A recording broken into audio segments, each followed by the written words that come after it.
공기는 무겁게 가라앉아 있었습니다. 한 젊은이, 아직은 어린 티를 벗지 못한 청년이 살인 혐의로 법정에 섰습니다. 피해자는 다름 아닌 그의 친할아버지였습니다. 하지만 이 사건은 단순한 범죄가 아니었습니다. 사랑과 고뇌에서 비롯된 절박한 행동이었습니다. 할머니께서 당하는 고통을 수년간 묵묵히 지켜봐야만 했던 그의 억눌린 감정은 결국 폭발하고 말았습니다. 그는 방패이자 검이 되어야 했고 보호자이자 심판자가 되어야 했습니다. 법정은 그의 범행을 두고 수군거림으로 가득 찼습니다. 하지만 그 이면에는 과연 사랑이 그토록 끔찍한 범죄의 동기가 될 수 있을까라는 의문이 자리하고 있었습니다. 검찰 측은 피고가 냉혹하게 범행을 계획했고 악의적으로 할아버지의 목숨을 빼앗았다고 주장했습니다. 하지만 변호인 측은 전혀 다른 이야기를 펼쳐냈습니다. 세상의 무관심 속에서 어린 나이에 가장이 되어 할머니를 지켜야만 했던 한 소년의 이야기였습니다. 오랜 고통과 침묵의 세월이 얼굴에 고스란히 새겨진 할머니는 법정에 힘겹게 앉아 떨리는 손으로 지팡이를 짚고 있었습니다. 상처받았지만 꺾이지 않은 영혼을 간직한 할머니의 눈빛은 자신이 아닌 대신 고통의 무게를 짊어진 손자를 향한 간절한 탄원을 담고 있었습니다. 이 재판은 단순히 한 사람의 범죄를 심판하는 자리가 아니었습니다. 가장 약한 존재를 보호하는 데 실패한 우리 사회에 대한 심판의 장이기도 했습니다. 사랑과 폭력, 절망과 희망이 비극적으로 뒤엉킨 법정은 그렇게 도가니가 되었습니다. 흐느낌으로 가득 찬 청년의 목소리가 숨 막힐 듯 고요한 법정을 뒤흔들었습니다. 할머니를 괴롭히지 마세요. 그의 입에서 한마디 한마디 뱉어질 때마다 고통이 느껴졌습니다. 그동안 애써 유지해왔던 평정심은 무너져 내렸습니다. 오랫동안 감춰왔던 서름이 북받쳐 오르는 듯 그의 얼굴에는 뜨거운 눈물이 쉴 새 없이 흘러내렸습니다. 할머니는 떨리는 손을 뻗어 손자의 손을 잡았습니다. 내 잘못이야. 내 아들을 보호하려고 했을 뿐이야. 할머니의 입에서 나지막이 흘러나온 한마디 한마디에는 평생을 침묵 속에서 감내해야 했던 고통이 고스란히 담겨 있었습니다. 상상조차 할 수 없는 비극 앞에서도 어머니의 사랑은 맹렬하고 한결같았습니다. 언제나 냉철한 이성이 지배하는 법정은 그날만큼은 슬픔과 연민으로 가득 찼습니다. 충격과 동정심이 뒤섞인 표정을 짓고 있던 배심원들은 마치 자신들의 잘못인 듯 고개를 숙였습니다. 그들은 법정 논쟁과 증거, 증언을 들을 준비가 되어 있었습니다. 하지만 법정을 가득 메운 순수하고 역과되지 않은 슬픔 앞에서는 그 어떤 것도 준비되어 있지 않았습니다. 그 순간 그곳에 있던 사람들은 단순한 재판이 아닌 참혹한 비극을 목격하고 있었습니다. 학대와 침묵, 그리고 너무나도 깊어서 감히 정의할 수조차 없는 사랑의 비극을 말입니다. 할아버지의 폭력은 갑작스러운 폭풍우가 아니었습니다. 서서히 그들의 삶을 갉아먹는 무서운 풍화작용과 같았습니다.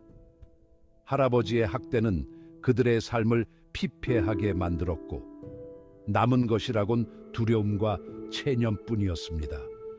한때 활기 넘치고 생명력으로 가득했던 할머니는 그림자처럼 변해갔고 할아버지의 잔혹함 아래서 영혼은 서서히 짓밟혔습니다.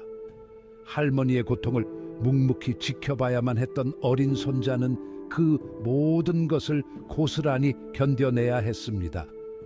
할머니를 지켜주지 못했다는 죄책감, 할아버지의 만행에 대한 분노, 그리고 할머니의 침묵이 받아들임이 아닌 두려움에서 비롯되었다는 것을 알면서도 아무것도 할 수 없었던 고통스러운 기억까지. 수년간 말하지 못했던 진실은 그들의 가족을 내부에서부터 갉아먹는 독이 되었습니다. 할아버지의 학대는 그들의 부끄러운 비밀이 되었고 정상적인 삶을 가장한 채 세상에 드러나지 않았습니다. 하지만 집 안에서 진실은 결코 외면할 수 없는 불편한 손님이었고 그들의 무력함을 끊임없이 일깨워주는 존재였습니다.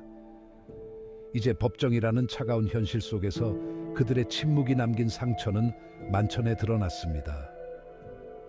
도움을 바라는 울부짖음, 정의를 갈망하는 외침, 그 모든 것이 손자의 절박한 행동 속에 담겨 있었습니다. 이 재판은 더 큰 사회적 병폐를 보여주는 단면과 같았고 우리 사회에 불편한 질문을 던졌습니다. 그동안 사람들의 입에 오르내리는 것조차 꺼려졌던 가정폭력이 이제 공개적인 논쟁의 대상이 된 것입니다. 수많은 가족들이 닫힌 문 뒤에서 두려움과 학대에 시달리고 있다는 불편한 진실은 더 이상 외면할 수 없게 되었습니다. 정의를 구현하기 위해 만들어진 법 체계는 이처럼 복잡한 사건 앞에서 안타까울 정도로 무력해 보였습니다. 과연 절박한 심정으로 범죄를 저지른 한 청년을 오직 법의 잣대로만 심판할 수 있을까요? 사회가 가장 약한 존재를 보호하는 데 실패했을 때 누구에게 책임을 물어야 할까요? 이 질문들은 법정이라는 제한된 공간을 넘어 우리 사회에 오랫동안 풀리지 않는 숙제로 남았습니다. 이 사건은 단순히 한 가족의 비극에 그치지 않습니다. 가정폭력의 근본 원인을 해결하지 못한 우리 모두의 실패를 보여주는 단적인 예입니다. 침묵은 학대의 악순환을 영속화시킬 뿐이며 수많은 피해자들을 두려움과 절망의 늪에 가둬두는 결과를 초래한다는 사실을 일깨워주는 사건이었습니다. 판결을 내려야 하는 판사는 결코 피할 수 없는 딜레마에 직면했습니다. 살인을 엄격하게 처벌하는 법은 이 사건을 둘러싼 미묘한 맥락을 고려할 여지를 거의 남겨두지 않았습니다. 하지만 이 사건은 법의 조항을 넘어선 연민과 이해를 요구했습니다. 청년의 운명은 정의와 자비 사이에서 위태롭게 흔들리고 있었습니다. 절박함에서 비롯된 그의 행동을 결코 정당화할 수는 없었습니다. 하지만 여러 면에서 그의 환경이 만들어낸 범죄에 대해 그에게 모든 책임을 물을 수 있을까요? 마침내 내려진 판결은 과거의 상처를 치유할 수 없을 것입니다. 오랜 세월 동안 이어진 학대를 지울 수도 없고 잃어버린 생명을 되돌릴 수도 없을 것입니다. 하지만 이번 판결이 변화를 위한 기폭제가 되기를. 진정한 정의는 공감, 이해, 그리고 우리 사회에 만연한 폭력의 고리를 끊겠다는 의지와 함께 이루어져야 한다는 사실을 일깨워주는 계기가 되기를 바랍니다.